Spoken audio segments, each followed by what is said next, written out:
សុំទោសម៉ាក់មិនអាចធ្វើអ្នកគឺរីពិតប្រកបដោយឯងពេលដែលហោះលើមេឯងទើបតែអាយុ10ឆ្នាំគឺពេលដែលឯងត្រូវការម៉ាក់បំផុតបែរជា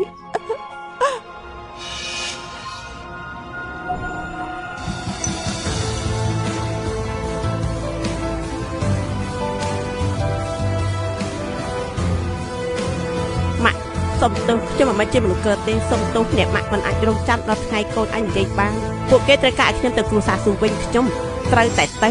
ព្រោះម៉ាក់ជាស្រីម្នាក់ត្រូវគ្រួសារស៊ូមិនដេញចេញមកគ្មានឈ្មោះឬឋានៈខ្ញុំត្រូវតែរត់គេទៅថ្វាយម៉ាក់វិញយើងនឹងឲ្យសមាជិកគ្រួសារស៊ូទាំងអស់ជាង10នាក់ស្លៀកសកាន់ទុកព្រមទាំងឲ្យពួកគេស្រែកពាក្យថាគ្រួសារស៊ូមានភ្នែកតែគ្មានប្រស្រីអើយពួកវៃអស់ហើយលោកតាសម្អាងអីគេជំនួសខ្ញុំការប្រឡងបច្ចេកអក្សរសាស្ត្រនេះគឺជាឱកាសលើកចុងក្រោយដែលគ្រួសារស៊ូរបស់យើងបង្ហាញមុខបកគលឲ្យគេ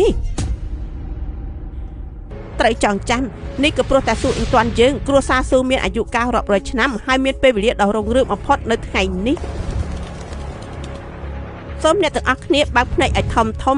ខ្ញុំស៊ូអ៊ីងទាន់ធ្វើយ៉ាងណារយៈពេល1ថ្ងៃលើកដំណើរគ្រួសារស៊ូពួកឯងឲ្យខ្ពស់ដល់កំពូលអ៊ីងទាន់ឯងកំពុងនិយាយស្អីនឹងគឺលោកស៊ូហុងជាដែលមិនតាន់បំពេញតាមកិច្ចសន្យារបស់អ្នកចំពោះយើងហើយក៏អញ្ជើញពួកឯងបើកភ្នែកធំមើលខ្ញុំស៊ូអ៊ីងទាន់ធ្វើយ៉ាងណារយៈពេល1ថ្ងៃអាចជន់ពួកឯងចុះឋាននរក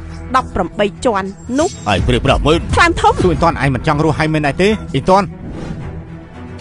បងវាយដៃអ្នកជោគជ័យក្នុងពពកក្របដៃរបស់អ្នកជាទឹកភ្លៀងហើយយើងចង់មើលក្មេងអាយុ10ឆ្នាំដូចជាឯងគឺធ្វើយ៉ាងណាក្នុងពេលមួយថ្ងៃឲ្យគ្រួសារស៊ូលើកដំណើរដល់កំពូលនោះហើយធ្វើយ៉ាងណាឲ្យជន់បលិចគ្រួសារស៊ូយើងដល់ឋាននរក18ជាន់លោកតាទៅចូលទៅបើសិនជាអាចហោះចេញពីនេករាជពិតមែនយើងសោកចិត្តកាន់ទុកនៅមុខភ្នោតតែយ៉ាងម៉េចដែរលោកកំពុងនិយាយពេលប្រាស្អី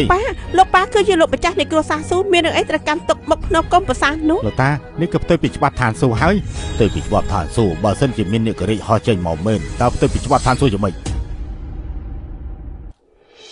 តើមានប្រយោជន៍ដែរទេនៅពេលគេដើមរកខ្ញុំគាត់ដូចជាមិនមែនតែម្នាក់គឺជាភ្នំដ៏ធំមួយធ្វើឲ្យខ្ញុំមានអារម្មណ៍ថាភ័យរន្ធត់ដល់អស្ចារ្យក៏ថប់ដង្ហើមខ្ញុំមិញធម្មពលខាងវិញ្ញាណនៃឋានសួគ៌និងផែនដីក៏កើនឡើងខ្ញុំបាននិយាយឲ្យទៅដៅគឺគ្រួសារស៊ូប៉ុន្តែអ្វីដែលយើងនឹងស្មានមកដល់តែយើងគួរធ្វើយ៉ាងណាទៅគេពិតជាបង្ហាញខ្លួនតែយើងមិនហ៊ានទៅថាគាត់ជាគ្រោះអមតៈទេខ្លាចតែពួកយើងបានមើលខុសទេទោះយ៉ាងណាអាយុនៅតិចណាស់គ្មានហេតុផលសោះលោកទៅសារពិធីជប់លៀងមែនទេចុះលោកខ្ញុំទៅប្រាប់ដល់ដំណឹងគ្រូធំទាំងអស់ឆាប់ធ្វើដំណើរស្រូតទៅលោកតារបស់ខ្ញុំទៅពីហើយគួរតែទៅគ្រូធំចាស់ឲ្យមើលគេជាគ្រូក្នុងរឿងនេះទៀតនេះចុះបើពិតមែននោះអោនក្បាលថ្វាយបង្គំភ្លាមអ្នកជំនាញខ្ពស់បែបនេះអ្នកផ្សេងទៀតចង់ថ្វាយបង្គំនៅមិនទាន់មានសិទ្ធិនៅឡើយទេគេជាបរិបរោះថាបុច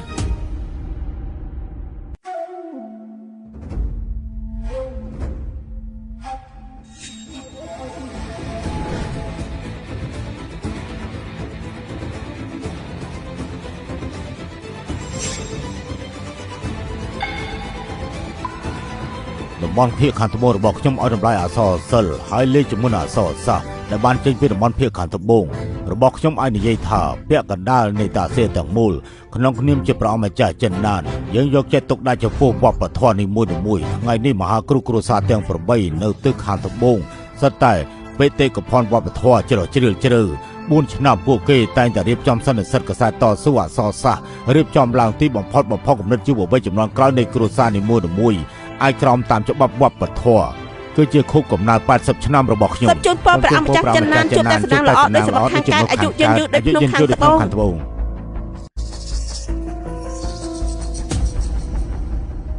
វិធីខួបកំណើតរបស់យើងជាកិត្តិយសរបស់ខ្ញុំដែលអាចចូលរួមក្នុងការប្រកួតប្រជែងអក្សរសាស្ត្ររយៈពេល4ឆ្នាំ